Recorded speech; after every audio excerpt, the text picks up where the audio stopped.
Bonjour et bienvenue sur le podcast The Bloom Space. Je suis Eugénie Lambert, anciennement journaliste et aujourd'hui fondatrice du studio de méditation moderne Bloom. Alors Bloom, c'est quoi? D'abord un studio mais aussi une application. The Bloom Space, c'est la première application de méditation qui vous fait découvrir cette pratique au travers de l'assise mais aussi du mouvement et comme un art de vivre. Le podcast The Bloom Space, c'est des conseils et des conversations passionnantes avec des experts bien-être, des entrepreneurs méditants et vous qui méditez tous les jours. Alors à quoi ressemble votre pratique? Qu'est-ce que la méditation signifie pour vous? Comment cet outil vous accompagne dans vos vies? Découvrons cela ensemble. Bonjour à tous et bienvenue sur le podcast The Bloom Space. Aujourd'hui, je suis ravie d'accueillir Aurélie Louis-Alexandre. Bienvenue. Merci. Alors Aurélie, j'ai bien sûr écrit une petite intro sur toi.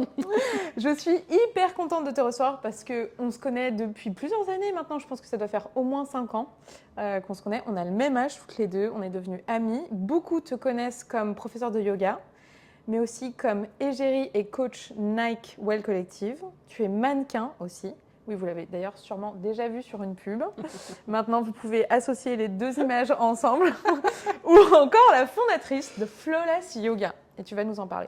Et d'ailleurs, on peut retrouver certaines de tes pratiques Flawless sur l'app The Bloom Space. Et ça, j'en suis hyper fière. Moi aussi. Mais derrière tout ça, t'es trop mignonne, je t'adore. Mais derrière tout ça, il y a surtout une femme qui a choisi de construire une vie alignée avec ses valeurs. Et je pense que c'est pour ça aussi que j'ai apprécié travailler avec toi. Tu es maman de 2 enfants, tu es entrepreneur, tu es passionnée par le mouvement, la cuisine, la musique, la transmission. Avec toi, j'avais envie de parler de ce qui ne se voit pas toujours. Comment est-ce qu'on prend soin de soi quand on prend soin des autres? Cordonnier mal chaussé, bonjour. Voilà. Et comment est-ce qu'on traverse les changements de sa vie et comment est-ce qu'on continue à avancer sans perdre le lien avec soi-même? Aurélie, bienvenue. Oh, merci. C'est beaucoup d'émotions. Moi, je suis ravie de t'accueillir aujourd'hui. En plus, ce que j'ai pas dit, c'est qu'elle est maman de 2 enfants, mais elle vient d'avoir un petit bébé il y a juste 4 mois. 4 mois, j'allais dire 2 mois. C'était, Waouh, la vie passe ça trop va vite. très vite, donc c'est normal. Ça va beaucoup trop vite. Alors, j'ai pour habitude de demander à mes invités souvent de se présenter. Qui est Aurélie aujourd'hui? Qui es-tu? C'est une bonne question. Aurélie, aujourd'hui, c'est une maman de 2 enfants avec 6 ans d'écart. Je le dis parce qu'au départ, ça me faisait très peur avant d'avoir un deuxième enfant de me dire « Ah là, 6 ans et tout ». Et en vrai, c'est incroyable. Donc voilà, Aurélie est mère. Elle continue d'être une femme, mais elle essaye de se retrouver aussi dans ce... Je parle de moi à la 3e personne, mais tout va bien. Donc j'essaye de redéfinir ma nouvelle identité, parce qu'avoir un enfant, je trouve que ça chamboule toujours au point que ça éclate sans que ce soit... Alors ça peut être violent plus ou moins, mais là ça l'est nettement moins. Mais du coup, voilà, je suis ça, et puis je suis amoureuse aussi. Je suis bien, parce que ça participe quand même à la vie. Hein. Je n'ai pas fait cet enfant comme le pense ma fille avec une graine de courge. On va jamais s'en sortir, on va rire tout l'épisode. En fait, c'est juste des bruitages pour les séries télé avec des rires. Non. Mais promis, ça va être super cet épisode. Et du coup, je suis entrepreneur et j'ai eu du mal à dire ça pendant très longtemps.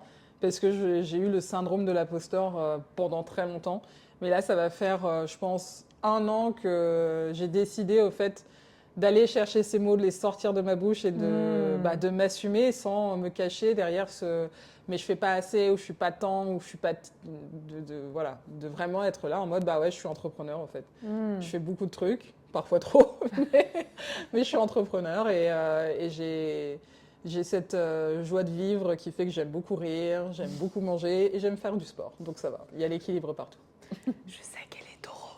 Aussi, c'est vrai. Ascendant vierge, my God. Voilà. C'est pour ça que tu es hyper organisée, tu vas jusqu'au bout de tes idées, donc bravo. Merci pour cette présentation. Alors, est-ce que, avant qu'on parle de ce que tu fais aujourd'hui, de tes projets, mais aussi de toutes les autres petites questions que j'ai prévues pour toi, est-ce que tu peux nous parler de comment est-ce que tu as grandi, qu'est-ce qui a fait que tu es devenue la femme que tu es aujourd'hui?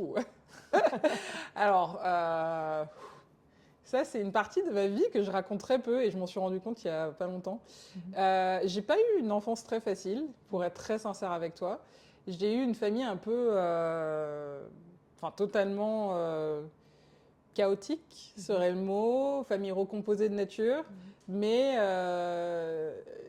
des, des relations difficiles de gauche à droite, avec le père, avec la mère, avec la petite sœur, parce que au fait, ce que les parents créent, ça découle partout dans le foyer, quoi. Une belle relation par contre avec ma grande sœur qui a été comme une deuxième mère tout en étant la première de ma vie. Je sais pas si ça a fait sens Ouais, bien sûr.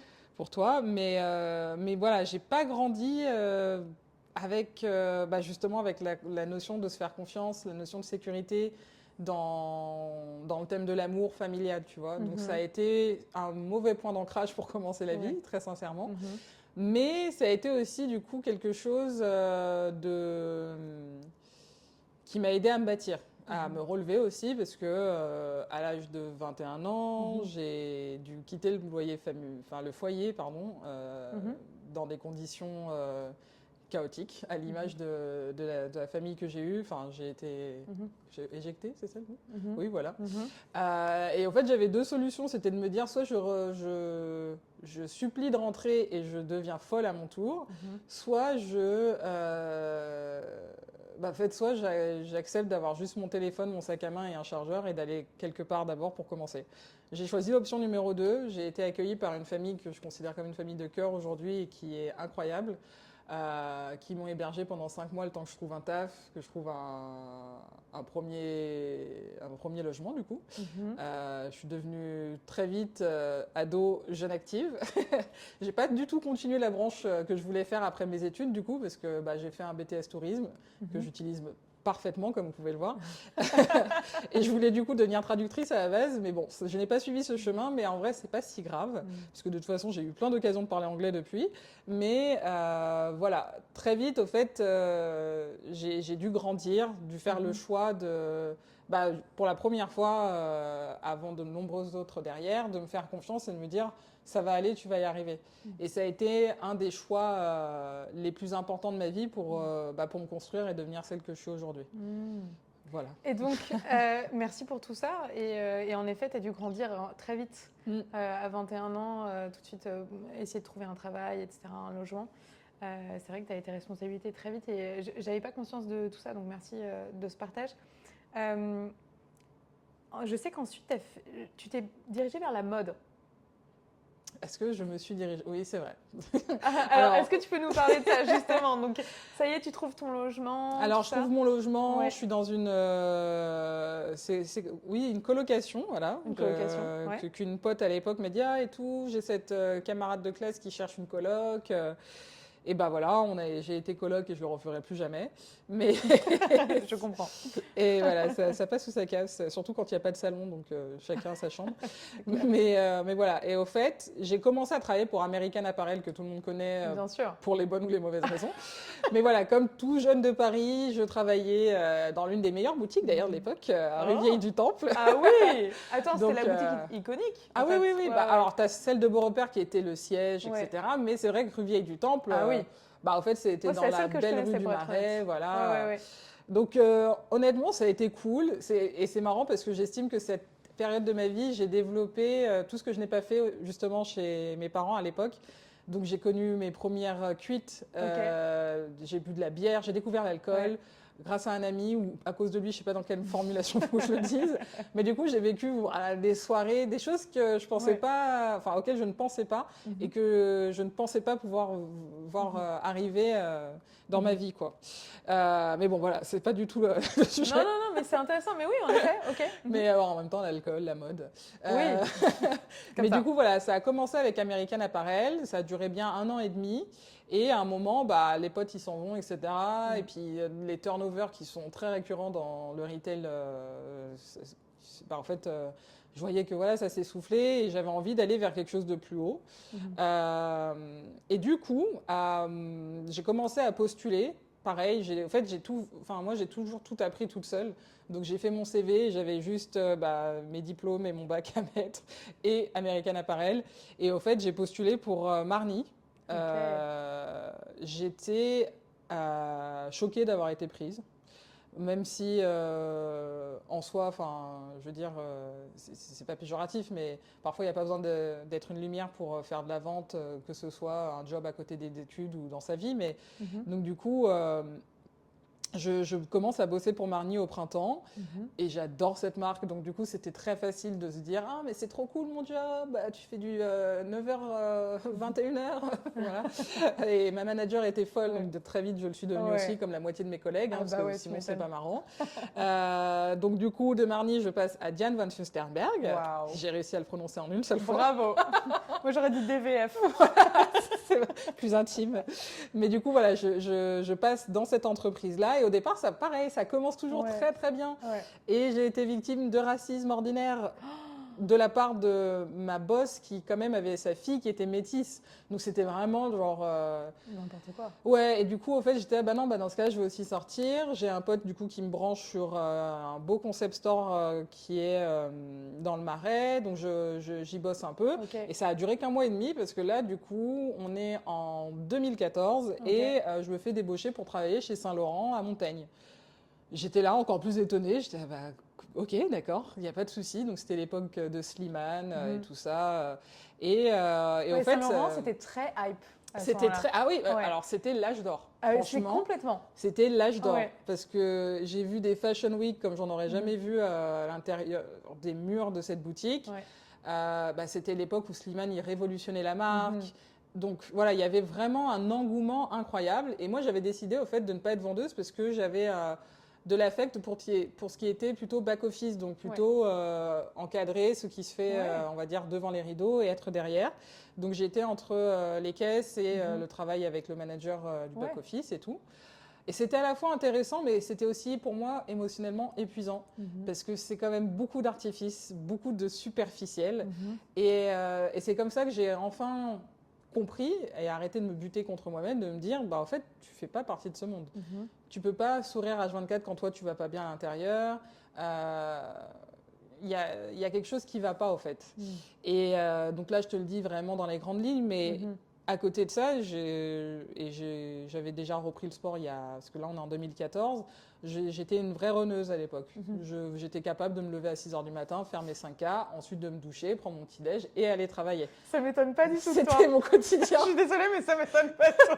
En vrai, je pourrais encore le refaire si j'avais envie d'aller courir, mais là c'est pas le cas, donc voilà. Mais puis en vrai, je suis bien aussi avec mes enfants dans mes bras dans le lit. Bien sûr. Mais du coup, voilà, ça c'était mon quotidien. Et bien sûr, entrecoupé de remises en question existentielle de ma vie, en mode mais qu'est-ce que je fais là? Et aussi très somatique, donc sur le côté, alors je vais pas dire bien-être, mais mal-être, parce que au fait, moi je suis dans les tripes littéralement. Quand je ne parle pas de quelque chose, c'est mon corps qui va le retranscrire et ça me fait mal moi de l'intérieur. Et même en étant dans le sport, en étant en mouvement, en fait c'était serré, c'était bloqué, quoi. Et à un moment, justement, d'aller courir, parfois, je faisais un peu le marche arrière parce que j'étais je me sens pas mieux après, donc qu'est-ce que je fais? Et à l'époque, au fait, j'ai entamé une nouvelle relation quand j'étais chez Saint-Laurent, une relation amoureuse, et je me souviens avoir dit à mon mec, en fait, j'en peux plus d'être dans cette boîte, j'en peux plus de X et Y.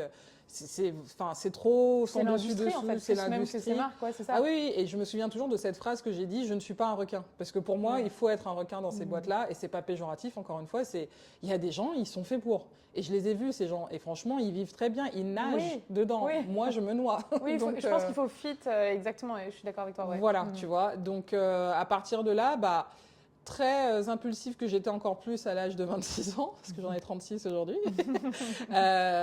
J'étais déjà en mode, j'arrête tout. Et au départ, je me suis dit, je vais d'abord essayer de me faire ce truc que font les jeunes après les études, aller en Thaïlande pour faire je ne sais quoi. Et j'avais même commencé à postuler pour un poste d'assistante de professeur de français en Thaïlande. Et je ne l'ai pas fait. Pourquoi? Parce que j'ai passé l'entretien. Et après, je me suis dit, non, en fait, je pourrais y aller, mais en vrai, je sais pas, je pense pas que c'est ça que j'ai envie de faire. Et c'est là que pour du coup, la deuxième fois de ma vie, j'ai un peu appris à me refaire confiance et à me dire, écoute ce que tu as à te dire pour une fois. Et parallèlement, ce jour-là, après cet entretien-là, je me souviens que je suis sortie du running et j'étais mais au fait, il faut que je fasse quelque chose d'autre qui va vraiment me détendre d'une autre manière que d'être toujours dans le brutal, le bitume de courir à Paris, etc. Et en fait, je suis arrivée, comme dans tout ce que je fais dans ma vie, j'ai vraiment décidé de faire un truc, donc je l'ai fait à la minute. J'ai déroulé mon tapis, j'ai ouvert mon Mac, j'ai cherché yoga en ligne, je suis tombée sur un site canadien. Ça s'appelle Do Yoga With Me, tout simplement. J'ai pris le premier cours débutant de 30 minutes, je l'ai fait. Et c'est là que j'ai eu le coup de foudre pour le yoga. C'est-à-dire incroyable, un cours en ligne. Ah oui, oui. J'adore le pouvoir du online. Ah oui, oui, vraiment, vraiment. Et sachant que j'ai déjà rencontré le yoga avant, à l'âge de 13 ans, mais j'étais encore plus dans le running, en club d'athlètes, donc autant dire que l'énergie, c'était pas du tout ça. Je m'ennuyais, limite. Et au fait, là, bah oui, jeune active en PLS, vie amoureuse nulle. Donc, je vais faire du yoga. Voilà. Donc, et au fait, j'étais allongée après le Shavasana et je me suis dit, waouh! Et je me sentais vraiment apaisée. Et ma respiration au niveau du plexus et du ventre était vraiment beaucoup plus fluide. Et je me suis dit, ah, il y a peut-être quelque chose à voir par là. Et au fait, à partir de ce moment-là, tous les jours, je pratiquais. De 30 minutes, je suis passée à 45, de 45 à 1 heure. Et puis parfois, j'enchaînais des vidéos parce que du coup, il y avait tout. Là, pour mon cerveau, en plus, c'était l'explosion, l'arborescence de waouh, mais en fait, tu peux faire ça. Et puis là, tu peux faire ça. Donc, j'ai compris que je faisais du vinyasa et qu'il y avait du hatha. Et que... Voilà. Donc, ça a été le début de cette relation que j'ai encore aujourd'hui avec le yoga. Et parallèlement, très rapidement, je me suis dit, mais au fait, là, c'est des gens qui l'enseignent, cette pratique. Est-ce que moi, je pourrais enseigner du yoga? Et donc, oui, au fait, j'ai envie d'enseigner du yoga. Et à partir de là, encore une fois, l'impulsivité s'est dit, bon, c'est bon, lettre de démission, j'arrête chez Saint-Laurent, c'est fini. Et mon mec, à l'époque, il me disait, peut-être que tu essaierais un peu d'avoir des aides de l'État, le chômage, des choses comme ça. Je dis, ah oui, c'est vrai, etc. Donc, au fait, ce que j'ai fait, j'en ai parlé avec mon manager à l'époque, avec qui j'entretenais une très bonne relation, qui m'a soutenue dans cet élan de présenter ma sortie comme une rupture conventionnelle qui, à l'époque, était vraiment un autre sujet, au fait, oui, pour la c'est boîte. vrai, ça a beaucoup changé depuis. Voilà. Et en fait, ils étaient là, non, parce qu'ils savent très bien qu'il y en a, ils veulent des ruptures co juste pour avoir des sous et aller au chômage tranquillou. Et moi, au fait, je l'ai vraiment présenté à la RH, qui d'ailleurs, quelques années plus tard, pour l'anecdote, quand mon ancien manager lui a dit, voilà où est Aurélie aujourd'hui, elle était là, ah ouais, c'est vrai. Moi, je pensais pas du tout qu'elle voulait vraiment faire ça. Je disais, si, au fait. Waouh. Ils ont l'habitude des employés qui veulent juste partir, quoi. Oui, c'est ça. Mais du coup, voilà, j'ai présenté ça et comme je le sais aujourd'hui dans ma vie, quand je sais que je veux quelque chose et qu'au final, je suis très alignée avec ça, tout est fluide. Donc, j'ai eu ma rupture co. Et dans la foulée, j'ai validé mon inscription pour la formation auprès du studio Gérard Arnaud, qui est en vrai l'investigateur du Vinyasa en France. C'est donc, le pape du yoga en France. Voilà, et il a ramené. Donc, du coup, j'étais là, ok. Et donc, 2016-2017 arrive. Fraîchement, je commence à rencontrer des gens dans le milieu du sport, etc. Et je fais la rencontre d'une RP, au fait, très cool, grâce à un ami qui m'a introduit en mode « Ah, elle va devenir prof de yoga. Ah ouais, ce serait cool, viens avec nous en voyage RP au Japon. Ça te dirait de donner un cours de yoga ?» Moi qui n'ai pas encore commencé la 2e semaine de formation, je dis « Oui, bien sûr !» Et au fait, c'était pour une 20aine de personnes anglophones dans la Tokyo Tower à Tokyo, quoi. Si. Non. Si. Pour quelle marque? Pour ASICS, à l'époque. Non mais attends, je découvre des trucs de dingue. Ok, donc la nana a donné un cours dans la Tokyo Tower. Waouh. C'était sympa, c'était très cool. En anglais, alors même que... Mais donc du coup... Oui, comme je t'ai dit, j'ai eu l'occasion de parler anglais depuis. Aurélie, parce que tu disais au début que tu as toujours le syndrome de l'imposteur, comme on a tous un peu, je trouve, dans l'entrepreneuriat. Au début, on se dit non, je suis pas assez qualifiée, ou j'ai pas assez de... Je sais pas, les gens vont pas me croire, etc. Qu'est-ce que tu t'es dit à ce moment-là quand tu as dû faire ton cours? Je me suis dit, t'es folle, ma pauvre. Vraiment, j'étais... Au fait, après avoir accepté comme le côté impulsif que je peux avoir, c'est « Ah, mais attends, il y aura 20 personnes? Sur les 20 personnes, il y a une dizaine d'anglais, 4 coréens, que des personnes qui parlent anglais. T'as dit oui, alors que t'as pas encore fini ta formation de yoga. » Donc, mon cerveau, il s'est mis en mode « Ah, ok, il y a beaucoup de choses à gérer. » Et après ça? Et ben, au fait, je me suis sentie en mode, c'est quoi, en fait, tu as décidé d'aller dans ce chemin-là, donc autant tester parce que tu n'as rien à perdre. Et c'était vrai, j'avais rien à perdre. Donc, le voyage s'est passé, décalage horaire incroyable, mais j'ai donné ce cours et à la fin, j'ai vu des gens sourire, j'ai vu des gens apaisés. Le soleil, c'est tout le cliché qu'il faut, mais c'était obligé. Mais le soleil, vraiment, on y est allé pour 7 heures du matin, donc le soleil qui se lève. Au pays du soleil levant. Au pays du soleil levant. Sorry, but voilà, c'était parfait. Donc du coup, j'étais vraiment... en fait, je les ai regardés avec un peu ce stress et tout. Puis ils m'ont dit merci, ils sont venus me voir en mode c'était vraiment très cool, je peux commencer ma... Et du coup, là, je me suis dit, donc au fait, ça peut le faire. Là, je me suis dit, ok, bon, tu vas vraiment faire cette formation. Ça a l'air d'être un bon truc pour moi. Je suis au Japon, là, je viens de donner un cours dans la Tokyo Tower, les gens ont l'air contents. Je crois que c'est bon. C'est ça. Bravo. Non mais attends, c'est incroyable cette histoire. Okay. Ben voilà, donc du coup, après, je rentre en France, et la avec formation, et avec une marque. Pour qui je vais finir en Fitness Explorer. Donc, c'est des espèces de groupes de personnes, un peu artistes, sport, etc., qui se retrouvent pour... des events avec eux, etc. Et donc, moi, je serai la prof de yoga du groupe. Et alors, du coup, tu vas rigoler parce que je fais ma formation et parallèlement, du coup, je commence à leur donner des cours. Et mon tout premier cours, panique totale. En plus, tu connais un peu mes playlists. J'ai fait un cours sur de la musique classique. J'adore la musique classique, mais c'est pas non plus que voilà. Il y a certains cours de yoga qui sont sur de la musique classique. Je sais que qui sont très cool. C'est très cool. Mais encore une fois, tu vois, genre. Non. Voilà. R&B. Voilà, c'est ça. Et au fait, j'ai voulu incarner malgré moi ce que j'ai beaucoup vu du yoga parce que en vrai, il n'y a pas non plus beaucoup d'identification pour une personne racisée. Bah, j'ai voulu être cette yoga girl qui parle comme ça. Alors maintenant, on va. Et les gens, ils ont senti qu'il y avait un décalage. Hein. C'est comme si tu essayais de, je sais pas, regarder un truc sans Internet et ça coupe. Du coup, genre, j'étais là, oui, alors, j'essayais de mettre toute la douceur du monde dans ma façon de faire, alors qu'en vrai, maintenant que je sais où est-ce que je suis, j'étais là, mais meuf, tu bouillonnais pour leur faire un truc, un vrai vinyasa, quoi. Et en fait, ça se voyait qu'ils se faisaient, enfin, ils s'ennuyaient un peu, quoi. Et du coup, j'étais là... Et c'est marrant parce que dans ce groupe-là, il y a une de mes meilleures amies aujourd'hui, Naomi Clément, qui était dans ce groupe. Et je sais qu'on en a reparlé il y a longtemps après, mais je lui ai dit, mais meuf, je sais pas ce qui m'est arrivé. Elle me fait, ouais, non, je t'avoue que ce premier cours, je n'ai pas compris non plus ce que tu voulais faire. Je lui dis, ouais, je crois que j'ai essayé d'avoir une autre identité que la mienne. C'est intéressant ce que tu dis, néanmoins. Oui, non, bien sûr. Parce alors qu'à Tokyo, j'ai pas du tout fait la même chose. J'ai juste créé ma vibe et c'était OK, quoi. Et je trouve que c'est aussi quelque chose que tu as vraiment apporté en France. Oh, merci. Non, c'est vrai.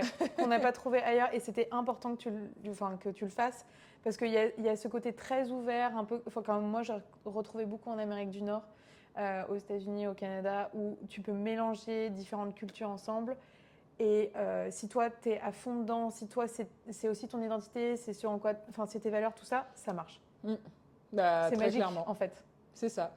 Bah, une fois que je l'ai compris, ma playlist s'est remise en ordre. Une fois que je l'ai compris, au fait, pareil, ça a été un des tournants, un point marquant pour moi de me dire, tu sais quoi, tu vas faire ton yoga.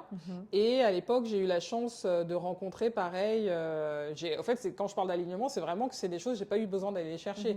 C'est encore un ami qui est venu me voir et me dire, en fait, ces deux nanas vont ouvrir un studio. Et pour le coup, elles faisaient partie de ces studios un peu concept qui ouvraient pour les premières fois à Paris. À l'époque, ça s'appelait Bromance Paname. Et elles s'ouvraient, et on s'est rencontrés, je les ai vues, elles étaient encore en train de peindre les murs du studio. Et elles m'ont dit, au fait, le planning, il est quasiment complet, mais est-ce que tu veux commencer par faire des remplats? J'ai dit oui, avec grand plaisir, parce que ça y est, j'avais mon diplôme et tout ça. Donc j'étais juste partante pour ne pas rester au chômage à vie, puisque c'est toujours, encore une fois, pas définitif, heureusement. Mais je me suis dit, non, là, il faut que tu fasses tout pour que ça prenne, parce que tu as décidé, donc t'y vas. Et au final, ces remplats, je remplace, pour au final avoir mon plus gros planning dans ce studio de 7 heures. Donc historiquement pour moi, c'est là où j'ai tenu le plus longtemps dans une entreprise. Ah ouais. Ah oui, j'ai fait... j'avais un planning de 7 heures là-bas et après je faisais d'autres studios. Ouais, c'était sympa. Ah oui. Et c'est comme ça que ma communauté, j'ai commencé à faire connaissance avec des élèves que je connais encore aujourd'hui, d'autres que j'ai vus tomber enceintes. Ça, c'était en quelle année on est sur moitié 2017, début 2018. Ok, ouais, d'accord. Ok. Oui, voilà. Donc ça fait longtemps que tu es enseignante de yoga. Ouais. Et justement, j'ai une question là-dessus, parce que quand ça fait longtemps qu'on fait quelque chose, qu'on est passionné, qu'est-ce que le yoga t'apprend encore aujourd'hui? Le yoga m'apprend à revenir à moi.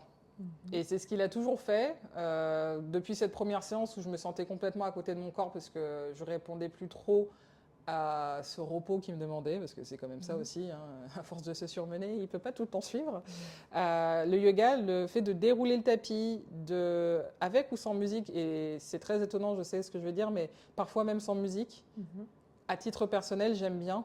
Parce que du coup, je vais vraiment m'écouter, je ne vais pas juste être dans mon côté pro qui peut très vite prendre le dessus. Le yoga, ça a toujours été un rendez-vous beaucoup plus que physique pour moi. Ça m'a aidé à penser énormément de plaies, à faire la paix avec mon corps, à aimer mon corps, parce que comme beaucoup de femmes malheureusement sur Terre, on a toutes des complexes. Moi personnellement, je te les partage, mais c'est vrai que j'ai jamais été d'accord avec mes épaules, parce que en 6e, mes épaules se sont développées avant ma poitrine, donc du coup les mecs qui sont plus petits que toi, parce que tu fais déjà 1m72, disent voilà que t'es une armoire à glace, un grizzly. Voilà, j'en passe. C'est dur. Ah, c'est très dur. Mais je m'en souviens. Et au fait, tu vois, en fait, je me suis dit à un moment, peut-être que je suis une armoire à glace, mais l'armoire à glace fait que j'arrive à tenir X posture, que c'est fort, que j'ai été forte au fait, tu vois. Ouais. Ça m'a aidé à aimer mon corps pour ce qu'il fait pour moi tous les jours. Donc, me tenir en vie, me permettre de rire, de bien manger, de faire parfois des RP au running à l'époque. Fut un temps. mais voilà, le yoga, c'est un socle qui fait que... C'est très marrant que tu me poses cette question-là parce que j'ai fait une séance de sport dédiée au postpartum spécial césarienne il y a 3 jours. Et à la fin, j'ai juste envie de faire la posture du corbeau, une posture qui fait partie de mes premières postures difficiles du yoga. Et j'ai pleuré à la fin parce qu'au fait, j'étais j'y arrive encore. Et c'est ça, au fait, que ça me rapporte le yoga. Il me rappelle ce dont je suis capable, ce qu'il faut retravailler pour y retourner, mais il me rappelle toujours, au fait... j'en parle comme si c'était un pote, mais c'est un peu ça, mais ça me rappelle le yoga toujours au fait que tout est aléatoire dans la vie, tout est éphémère, qu'on peut arriver au top, littéralement dans une posture comme dans la vie, et que parfois, au fait, ça peut se défaire en l'espace de 5 secondes juste parce que c'est comme ça et qu'il va falloir faire avec. Et je l'ai appris après ma première grossesse, je suis en train de le réapprendre après la deuxième, parce que les 2 accouchements étant très différents.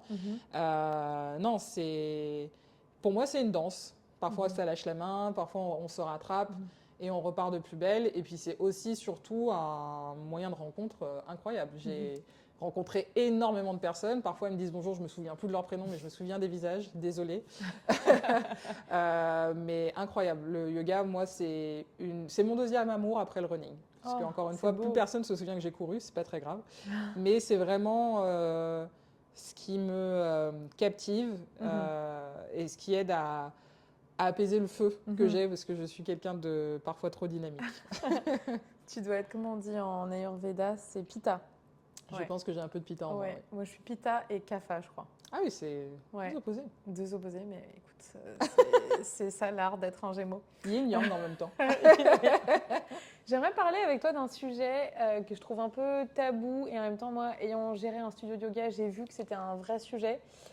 Et c'est notamment la précarité de ce travail d'être enseignant de yoga ou de méditation ou de pilates. Je pense que ça évolue aussi beaucoup aujourd'hui. J'ai trouvé ça très difficile pour les personnes avec qui j'ai travaillé. Enfin, en tout cas, j'ai compris que...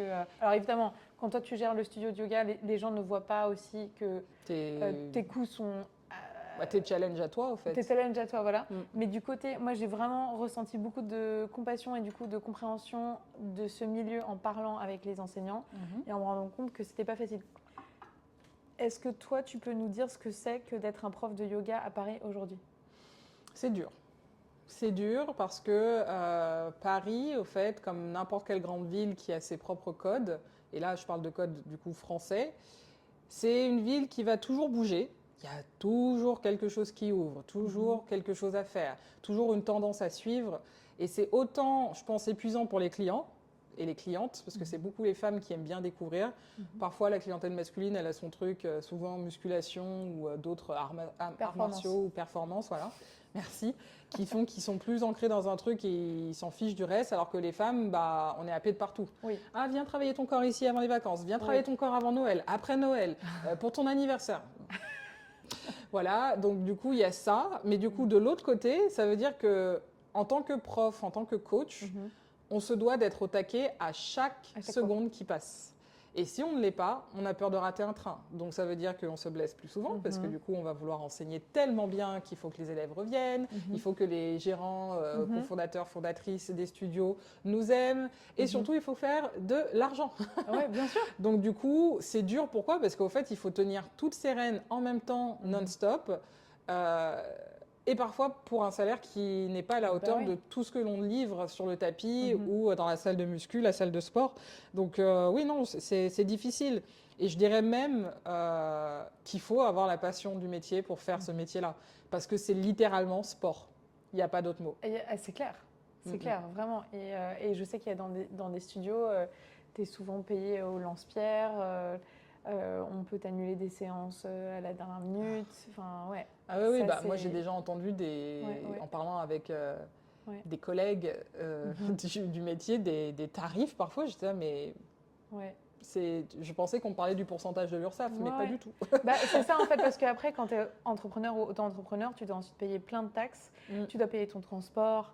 Enfin bon, c'est le jeu aussi, mais c'est vrai que je trouve que l'État ne soutient pas du tout assez la prise de risque de ces personnes qui souvent lâchent leur job pour se lancer à leur compte et du coup leur liberté n'est pas soutenue. Oui, voilà, mais complètement. Et c'est pas bien.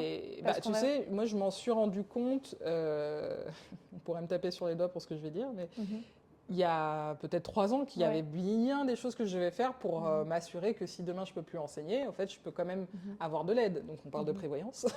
Mais tu vois, j'ai fait un module business où il y avait donc une gestionnaire de patrimoine qui expliquait toutes les choses de l'URSSAF, etc., que je connaissais, mais ça fait toujours bien de se rafraîchir l'esprit. C'est clair. Et dans la salle, à un moment, elle dit, alors, qui a une prévoyance ici ?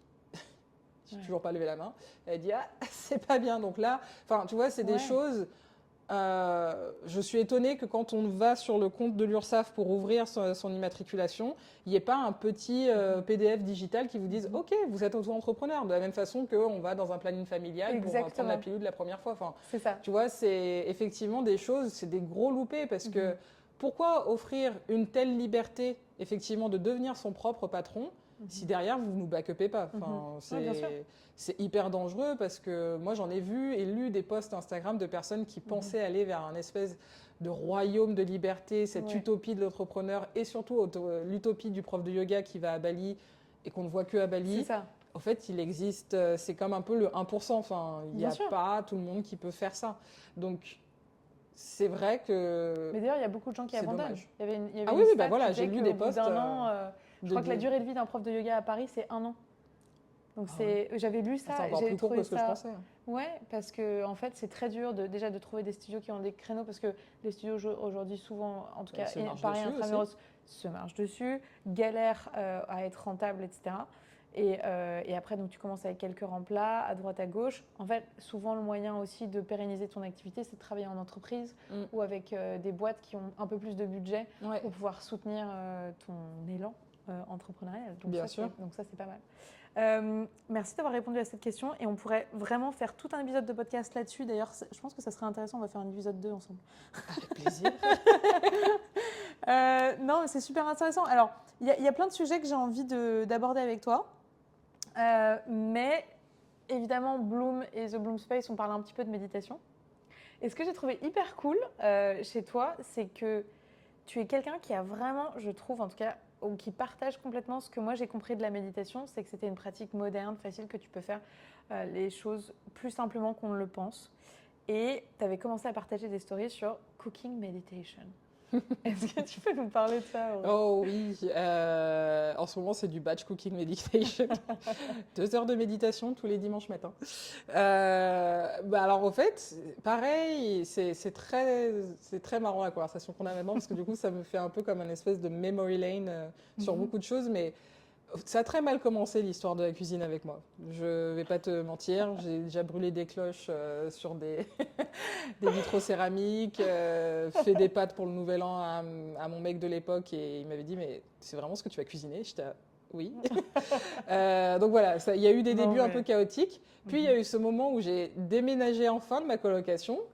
Je trouve un appart où je suis seule dans cet appartement et du coup je dois me faire à manger vraiment toute seule. Et en fait, j'ai commencé à m'intéresser à travers des livres sur l'alimentation du sportif, l'alimentation du runner spécifiquement. Ouais. Et puis de là, en fait, moi, ce que je sais très bien faire dans la vie, c'est prendre la base et puis hop, déformer un peu, mettre à mon goût. Et c'est ça qu'on peut faire en cuisine, au fait, et c'est ça qui est incroyable. Donc c'est comme ça que de pâtes pour le Nouvel An, de cloches cramées, je suis passée à des trucs un peu plus qualité.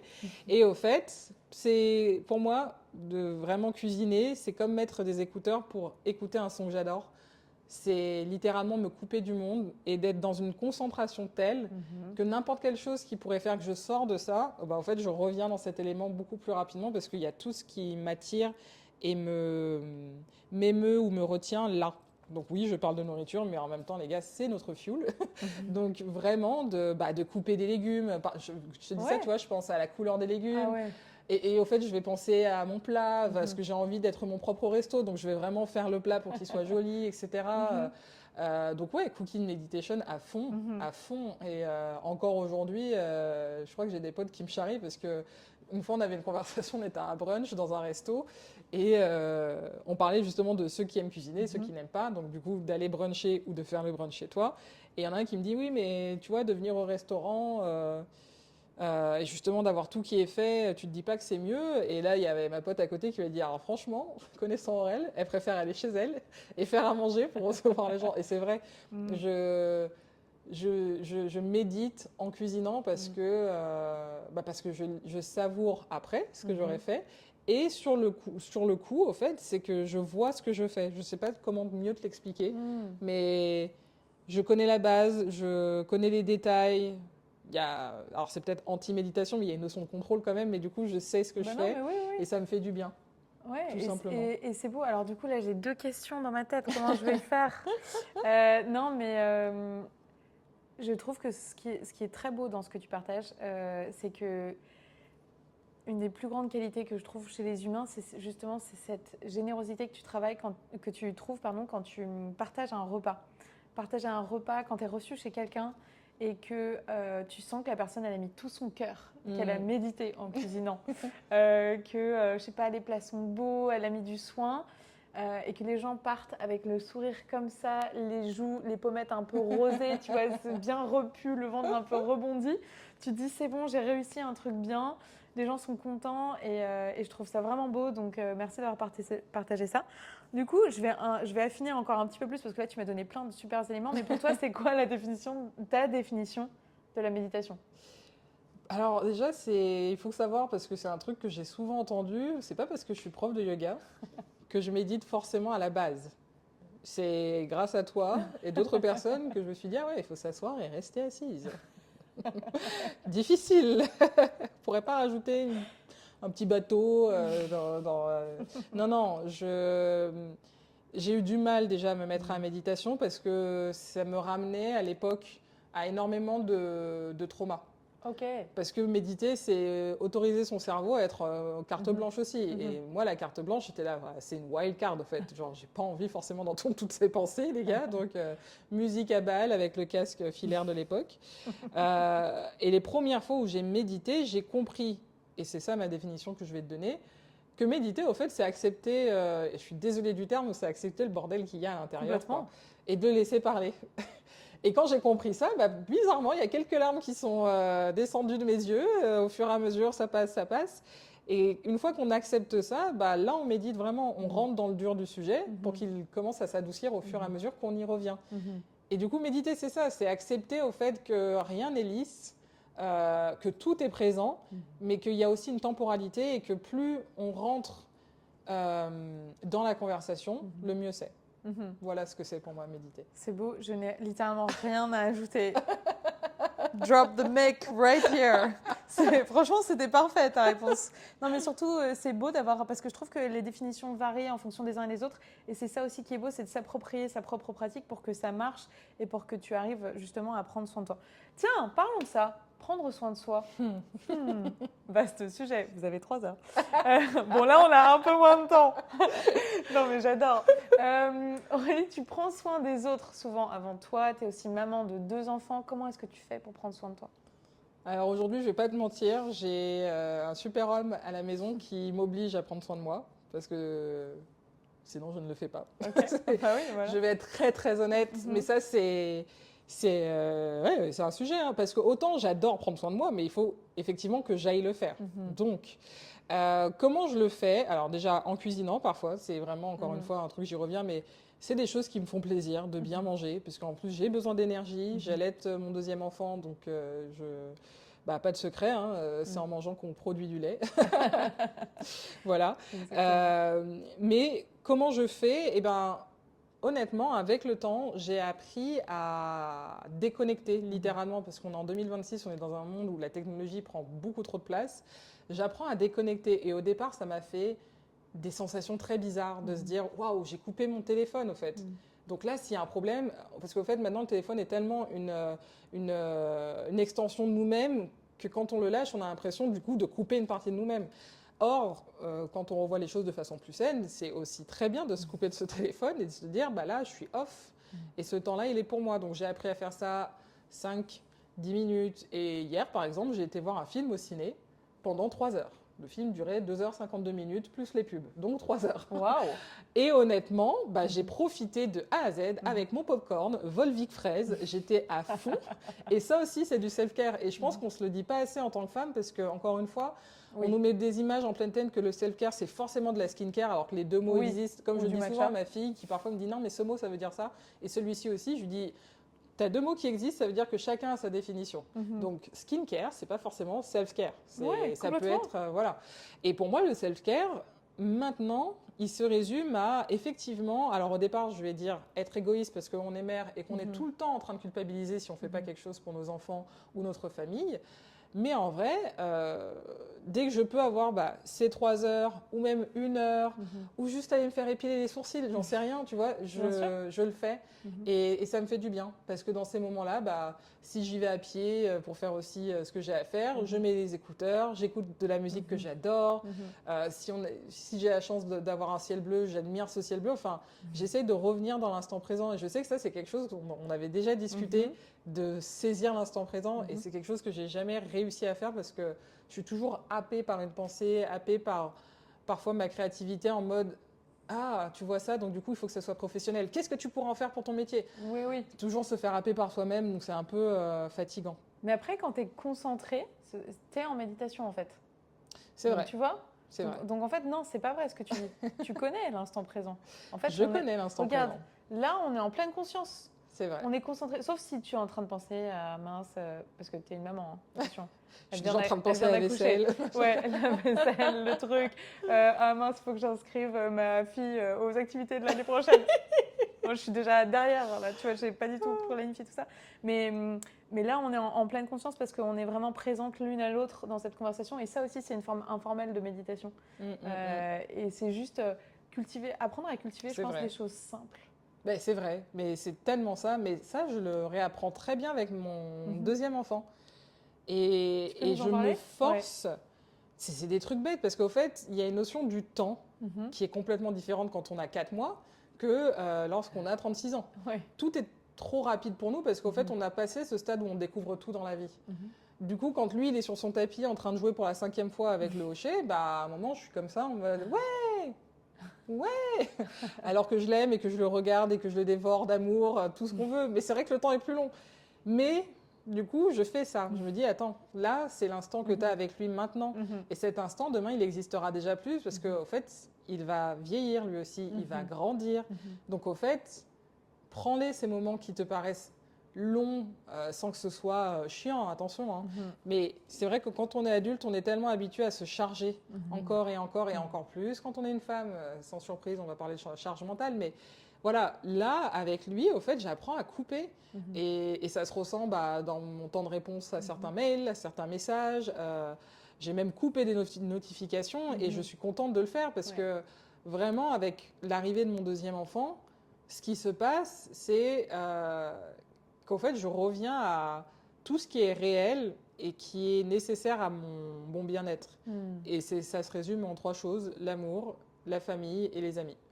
Et si je les vois et que j'ai ces conversations qui peuvent être utiles, comme mon cercle de femmes qui fait que mon postpartum était incroyable grâce à elles, bah ça va. Mais du coup, il faut que j'aie des instants où je suis effectivement dans le moment présent avec ces personnes-là. Ouais.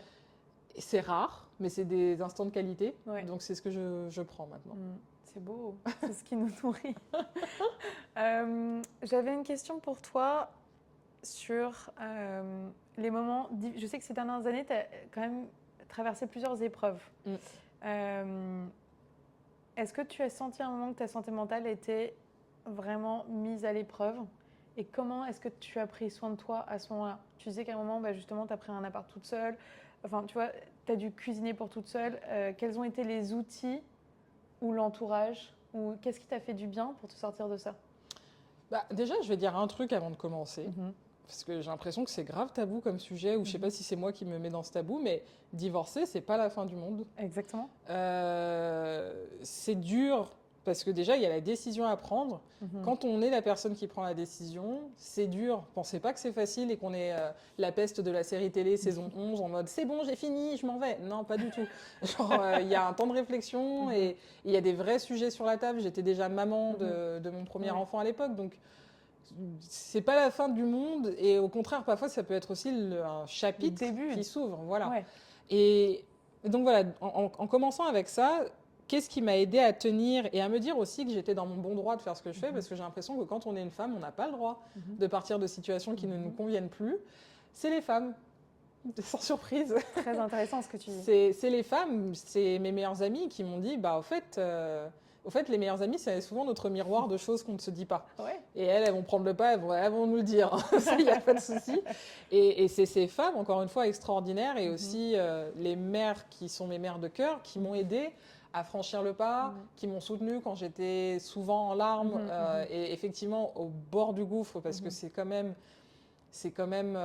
des moments de vie qui... On ne sait pas que ça va aller derrière. Donc on est juste en train de les vivre et c'est intense et c'est douloureux. Et il y a énormément de choses dont il faut se soucier. Mais quand on a les bonnes personnes qui nous rappellent qui on est, qui nous rappellent notre force et qui nous disent « mais au fait, tout ce qui va se passer derrière, tu vas voir que ça va aller ». Cette phrase-là, elle est précieuse comme pas possible. Franchement... je l'entends encore résonner dans les moments où j'avais pas envie de me relever, dans les moments où je me suis dit mais waouh, tout part en éclats, alors que je pensais arriver à un sommet de ma vie, parce que parallèlement je sortais aussi d'une période de mon travail où il était nécessaire que je ne sois plus là. Ouais. Et parce qu'au fait, il faut le dire, le burn-out, c'est quelque chose. Donc tout est arrivé en même temps. Donc les ailes brûlent, le mariage s'éteint. Ça faisait beaucoup. Et du coup, pour répondre à ta question, surtout sur l'aspect santé mentale, moi, j'ai une psy depuis 13 ans. Voilà. Je l'ai vue à partir de mes 23 ans parce qu'il y avait déjà beaucoup de choses à décharger d'un point de vue familial. Et je sais, et encore une fois, de manière impulsive, j'ai été sur un annuaire spécial psy de Paris, en ligne, encore une fois. Un annuaire papier. Et au fait, j'ai cherché, j'ai regardé ce qu'elle faisait et j'ai appelé. Et c'est vraiment cette personne-là avec qui ça a cliqué, parce que c'est pas facile de trouver le bon thérapeute. C'est pas du tout facile, en fait. Ça n'est pas facile, parce que déjà, il faut sauter le pas. Ouais. Une fois que tu as sauté le pas, il faut aussi que la personne en face elle réponde à tes attentes en tant que patient. Oui. Donc... non, j'ai de la chance et je crois que je lui ai déjà dit une fois, franchement, heureusement que vous êtes encore là, quoi. Même si parfois elle me dit, vous vous débrouillez quand même beaucoup mieux qu'avant, est-ce que vous avez cette impression? Je suis là, oui, mais non, restez. Donc non, les amis, encore une fois, les bons amis, parce qu'il y en a qui peuvent nous prendre de l'énergie et honnêtement, généralement la nature fait que soit ça s'éteint, soit ça se sépare le temps d'eux. Mais il ne faut pas avoir peur, parce que si on n'a pas les moyens, essayez de trouver des structures qui peuvent vous aider. Il y en a, heureusement, encore en France. Tant qu'on ne nous l'enlève pas, ce genre de choses, il y a plein de choses qui peuvent faire que la santé mentale peut être reboostée, redynamisée ou redémarrer à zéro si c'est un reset qu'il faut. Mais moi, je sais que ce qui a fait que j'ai tenu, et je ne le dis pas aussi assez, mais il y a ma fille. Ma fille a été d'une résilience incroyable. Je pense qu'elle s'est plus adaptée, plus facilement que moi. Alors que moi, justement, j'étais en mode... Est-ce que je ne suis pas en train de détruire mon enfant? Qu'est-ce qui va se passer quand est-ce qu'elle a 25 ans? Elle va me dire, mais tu te rends compte de ce que tu as fait? Pas du tout. Et au final, elle m'a tellement répété cette année-là, qui a été une année charnière 2023-2024, t'es la meilleure maman du monde. Et ça, honnêtement, tu vois, je peux avoir les larmes en te le disant. C'est des choses qu'elle disait du haut de ses 3 ans et demi, puis de ses 4 ans. Je suis très dure avec moi-même, donc du coup, pour ma fille, je veux qu'elle ait l'univers à ses pieds, littéralement, comme n'importe quelle mère avec ses enfants, de toute façon. Mais du coup, j'étais touchée et je pense que c'est ce dont j'avais besoin sans que je ne le demande. Elle le disait, et elle le disait du fond du cœur, pas que quand je lui donnais un bonbon ou à Noël. Mais voilà, c'était des câlins beaucoup plus longs que d'autres, des regards, des fous rires. La relation mère-fille que j'ai toujours voulu avoir, je l'ai, mais du coup, c'est moi la mère et c'est ma fille. Donc du coup, ça m'a aussi beaucoup aidée. Et après, sans te mentir, à ma grande surprise, j'ai rencontré aussi une personne dans ma vie, qui est le père du coup de mon 2e enfant, qui m'a complètement retourné le cerveau dans le sens où j'étais dans une séparation et je me suis dit, en fait, c'est fini, là, il n'y a que mon travail et ma fille. Et il a un peu perturbé le tableau parce que j'avais pas du tout l'intention de faire autre chose. Mais au final, quand quelque chose attire à ce point et qu'il y a une espèce de courant électrique qui passe, parce que c'est ça, et on essaye d'explorer, quoi. Et on a exploré et c'était choquant de douceur, de choses saines, comme Off Campus, cette série. Je sais pas si tu regardes. Bien sûr, tu sais, il n'y a que des mecs sains. Bon, voilà, on sait qu'on regarde aussi pour d'autres choses.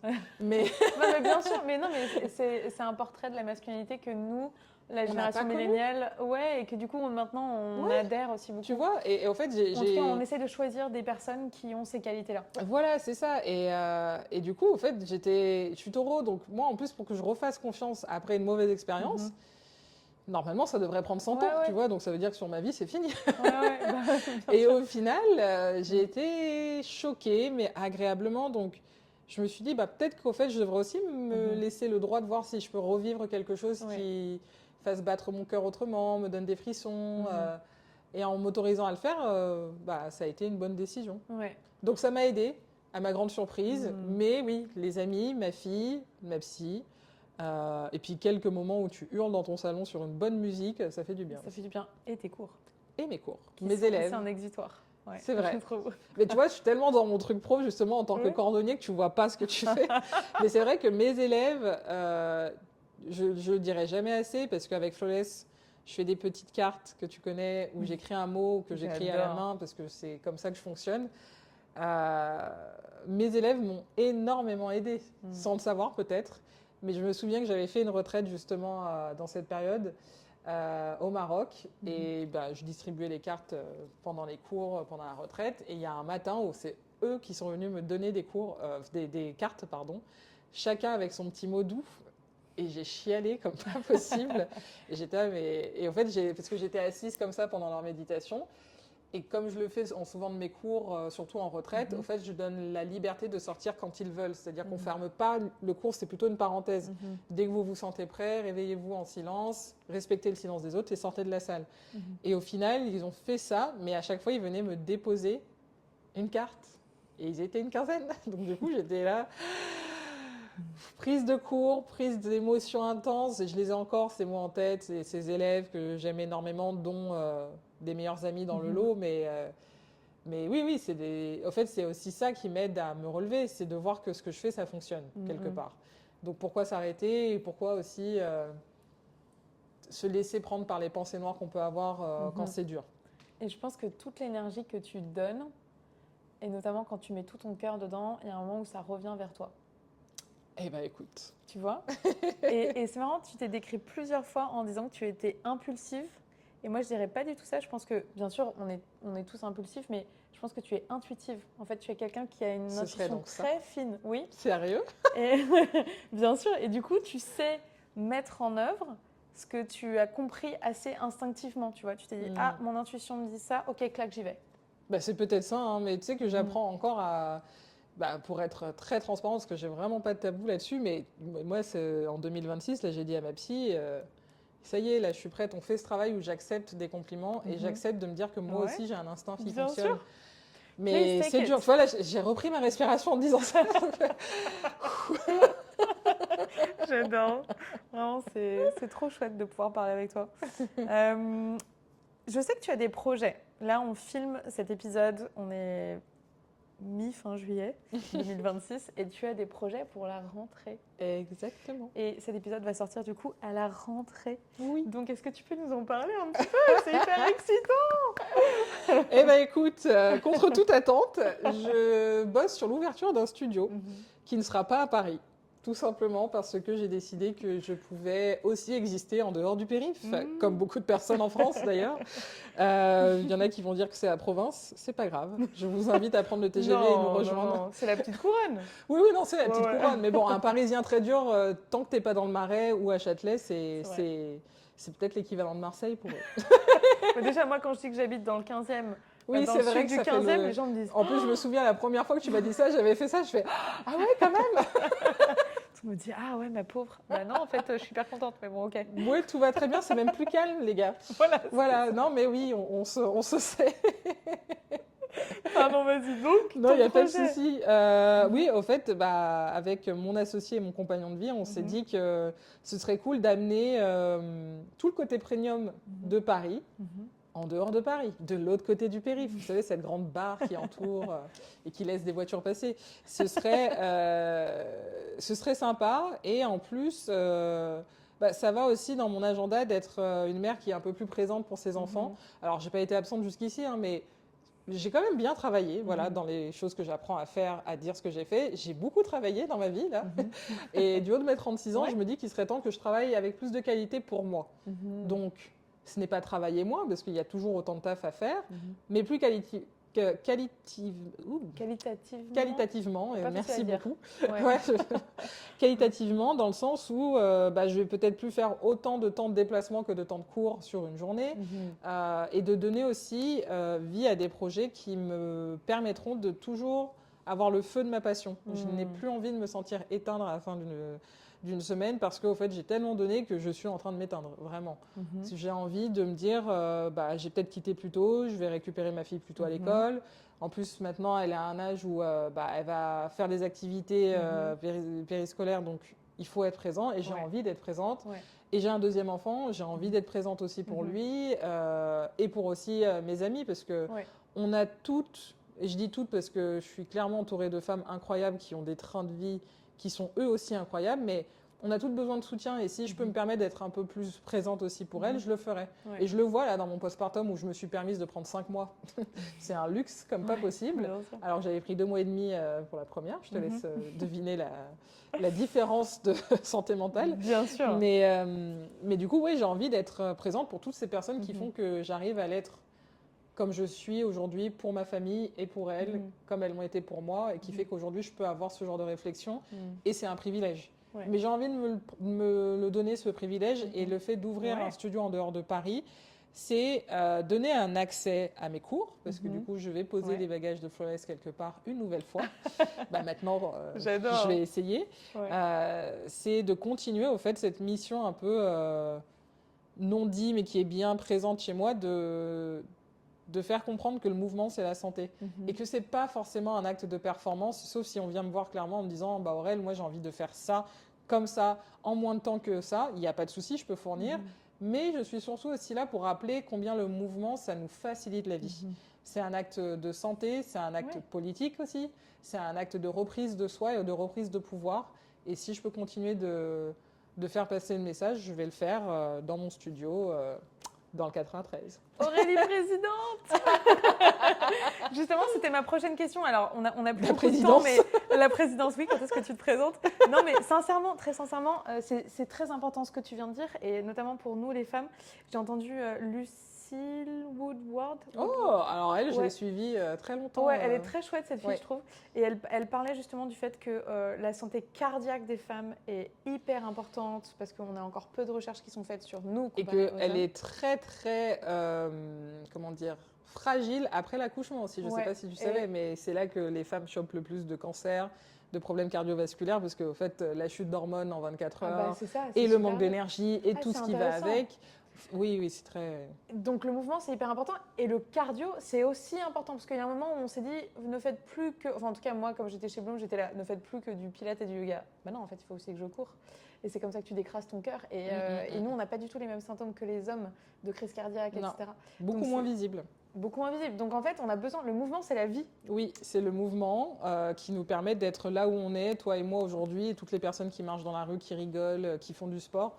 C'est important comme pas possible, mais... Et tu vois, c'est ça qui fait que j'ai envie de pouvoir amener ça en dehors des portes de Paris, parce que ça ne devrait pas être un luxe, la santé. C'est littéralement gratuit de faire du sport à la base. Ok, alors je le rappelle, tu vois. Ça y est, tu viens d'être nommée ministre de la Santé. Du coup, quelle est la première, mesure que tu mets en place? Ouh, première mesure si je suis ministère de la Santé. Ah, attends, c'est dur. Je comprends l'angoisse qu'ils ont dans leur travail. Je commence par quoi? Alors, si je suis ministère de la Santé, qu'est-ce que je dis comme première mesure?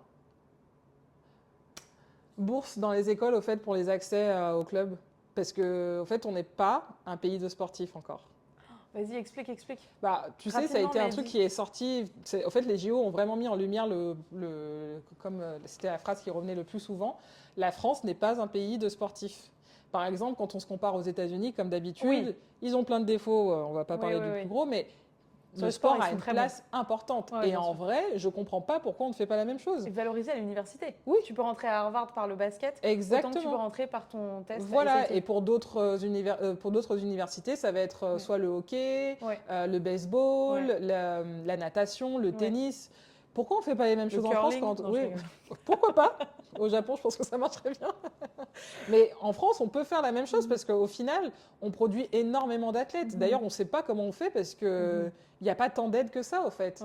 Mais oui, ce serait de pouvoir fournir un montant bien précis d'une bourse à des personnes dont on voit le potentiel, au fait, éclater et qui n'ont pas forcément les ressources nécessaires. Ne serait-ce que ça, et puis de refaire des structures, au fait. Parce que bon, les piscines qui sont ouvertes 1 heure par jour, toujours pas compris On n'investit pas dans les bons endroits. Non, tu vois, ce serait d'avoir une espèce de refonte de budget autour des sportifs, parce qu'il y en a énormément. Il y en a encore beaucoup, mais il y en a moins qu'à notre époque. Parce que nous, on est les millénials, où on a connu l'ère où on pouvait s'ennuyer à jouer au ballon dans le jardin ou devant l'immeuble des parents. Tout à fait. C'est de moins en moins le cas, mais ce serait de remettre le sport au goût du jour chez les enfants. C'est super important, surtout avec l'IA, tout ça. C'est ça. C'est super, merci infiniment pour ça. 2 dernières questions, très rapides, mais hyper chouette, que je pose toujours à la fin de mes podcasts. La première, c'est ce soir, tu peux inviter 3 personnes à dîner. Tu n'as pas de limite de qui tu peux inviter. Ça peut être des personnes que tu admires, ça peut être des personnes de ta famille, ça peut être des personnages fictifs. Passé, présent, tu peux faire venir le fantôme de l'opéra, enfin bref, n'importe qui, tu vois. Et qu'est-ce que tu leur fais à manger? Alors, dans l'ordre. Déjà, il y aura Rihanna. Parce qu'il est temps que je la rencontre. On en a parlé avant. Il est temps qu'elle revienne. Oui, on discutera de son album, de ce qu'elle veut faire dans le reste dans sa vie. J'en sais rien, parce que c'est vrai qu'elle a atteint un stade où elle pourrait typiquement déjà me dire non, mais j'ai envie d'avoir Rihanna à ma table. Parce que c'est vraiment une femme, moi, que je trouve incroyable.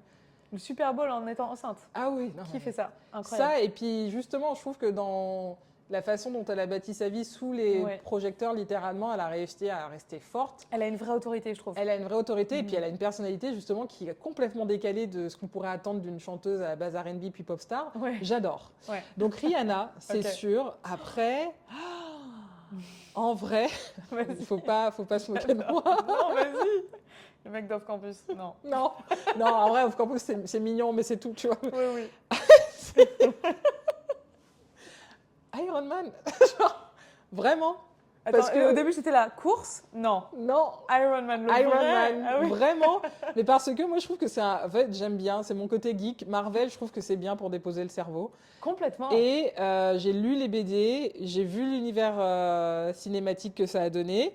Et je trouvais, au fait, que pareil, ce personnage, il a mûri d'un espèce de millionnaire égocentrique qui veut que faire la fête parce qu'il est tellement intelligent, blabla, à quelqu'un qui se sacrifie, désolée si je spoil des gens, pour le monde. Mais du coup, Iron Man, 2e personne. Waouh. Ouais, ça donne un cocktail. Et après, je vais me donner un peu de légèreté ou pas hein, pour la troisième personne, mais je pense que j'inviterai ma grand-mère, qui malheureusement n'est plus parmi nous, mais j'aimerais bien la revoir, parce que c'est elle qui m'a appris justement à faire du pain. C'est très bête, hein. Mais alors, elle m'a appris plein de choses, et puis elle pourrait voir que j'ai hérité de ses taches de rousseur. Qu'est-ce que tu leur fais du coup, du pain? Non. Non, alors qu'est-ce que je sais bien, qu'est-ce que les gens aiment bien que je cuisine? What's your cooking meditation? Alors là, en vrai, j'ai un gâteau, c'est un gâteau antillais, ça s'appelle le Mont Blanc. Donc c'est une base génoise, très fluffy, très aérien, et une crème noix de coco vanille. Ouais. Et là même, ma fille me l'a demandé pour son anniversaire, c'est pour te dire que...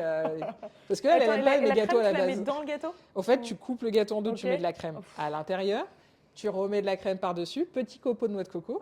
Et si tu as envie d'être vraiment maniaque et incroyable, tu fais un petit bol de crème pour remettre par-dessus. Bien sûr. Mais comment ne pas faire ça? Je suis d'accord avec toi, évidemment. Tu vois, donc ça, ce sera le dessert.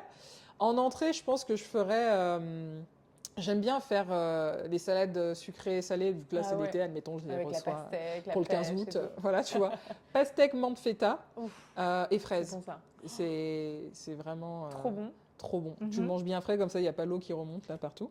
Et en plat principal, je pense que je serais de leur faire... soit mes lasagnes bolognaises, parce que je trouve que c'est un plat classique, mais quand tu le réussis, il est bon, sinon il est raté. Et c'est généreux. C'est généreux. Tout le monde est content. Ou alors mon parmentier, patates douces et bœuf saké. Voilà. Est-ce que tu m'invites? Anytime. Ok, j'arrive. Attends, ça me donne vraiment envie là. Ton parmentier patates douces, bœuf saké. Ouais. C'est très bon. Bon, génial, merci pour ça. Et la dernière question du coup, parce qu'on a parlé un petit peu de phrases comme ça qui résonnent, mais est-ce qu'il y a une phrase qui est un peu ta phrase doudou que tu gardes avec toi ou qui te redonne du baume au cœur ou en tout cas qui t'aide à avancer? Oui, je l'ai accroché sur mon fridge en plus. Bah tu vois. C'est, alors, je fais juste la traduction, c'est, ah oui, continue de faire le travail pour celle que tu étais hier, car celle que tu deviens demain sera très contente. J'attends. T'as Iron Man à côté qui fait yes. Voilà, et après, avec et Rihanna qui est en mode et ta grand-mère qui est là. C'est parfait, c'était incroyable cette interview. Merci infiniment, Aurélie. Avec plaisir, merci à toi, c'était trop cool. C'était trop bien. Et puis bien sûr, vous pouvez retrouver des pratiques d'Aurélie sur The Bloom Space. Je suis sûre qu'on va faire un deuxième épisode parce qu'on a encore avec grand plaisir. C'est vrai qu'il y a beaucoup trop de sujets intéressants. Mais pas que sur The Bloom Space. Bientôt au Pré Saint-Gervais et aussi sur Flawless Yoga. Merci et sur beaucoup. YouTube. Et sur YouTube. À titre gratuit parce que le sport est accessible aussi pour ceux et celles qui peuvent pas. Et ça c'est important. Donc sur YouTube. Merci beaucoup Aurélie. Avec plaisir.